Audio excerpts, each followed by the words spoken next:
2026ல நான் இதெல்லாம் உங்கள்கிட்ட சொல்லலாமா வேணாமான்னு நான் யோசிக்கிறேன். மனசு நொந்து போய் சொல்றேங்க. நீங்களாம் அந்த வீடியோ கூட நீங்க போட மாட்டீங்கன்னு தான் நினைக்கிறேன். ஏன்னா சில உண்மையை சொன்னாக்க சில பேர் வந்து அதை போடுறீங்க போட மாட்டீங்க. ஏன்னா ரொம்ப மனசு வருத்தப்பட்டு சொல்றேன்.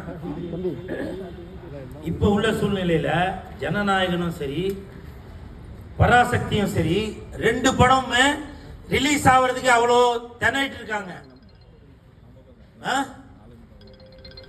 சென்சார் போர்டுல அவ்வளோ பிரச்சனை பண்றதா சொல்றாங்க. நான் ரொம்ப மனசு வெறுத்து போயிட்டேன். இனிமேல் நம்ம இந்த இந்தியாவில் இருக்கணுமா அப்படின்ற ஒரு சூழ்நிலை தான் எனக்கு வருது. இந்தியா விட்டே வெளியேறி சிங்கப்பூர், மலேசியா, துபாய் அந்த மாதிரி இடத்துக்கு போயிடலாம்னு கூட நினைக்கிறேன். அந்த அளவுக்கு மனசு வெறுத்து போச்சு. அதுக்கப்புறம் தான் நான் ஒரு வீடியோல பார்த்தேன். இந்தியாவிலேயே பாண்டிச்சேரிய சிங்கப்பூர் மாதிரி ஆக்கி காட்டுறேன் அப்படின்னு சொல்லி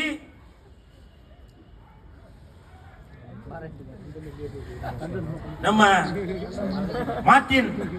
ஜோஸ் மார்டின் அவர்கள் சொல்லியிருக்காங்க. பாண்டிச்சேரிய சிங்கப்பூர் மாதிரி மாற்றி காட்டுறேன் அப்படின்னு சொல்லியிருக்காங்க.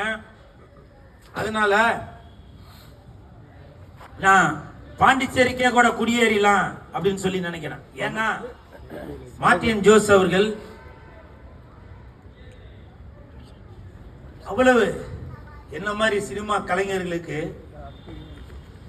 இந்த தமிழ்நாட்டில் ஜனநாயகம் படமோ ரிலீஸ் பண்ண முடியல, ஜனநாயக படமும் ரிலீஸ் பண்ண முடியல, பராசக்தி படமும் ரிலீஸ் பண்ண முடியல. அப்புறம் என்னங்க ஜனநாயக நாட்டில் நம்ம வாழ்றோம். நான் அப்பதான் யோசிச்சேன், இந்தியாவே வேணாம் வெளிநாட்டுக்கு போயிடலாம். அப்பதான் ஒரு வீடியோ பார்க்கும்போது தெரிஞ்சது, பாண்டிச்சேரியை நான் சிங்கப்பூர் மாதிரி மாட்டி காட்டுறேன் அப்படின்னு சொல்லி ஜோஸ் மார்டின் சார் சொல்லியிருக்காங்க.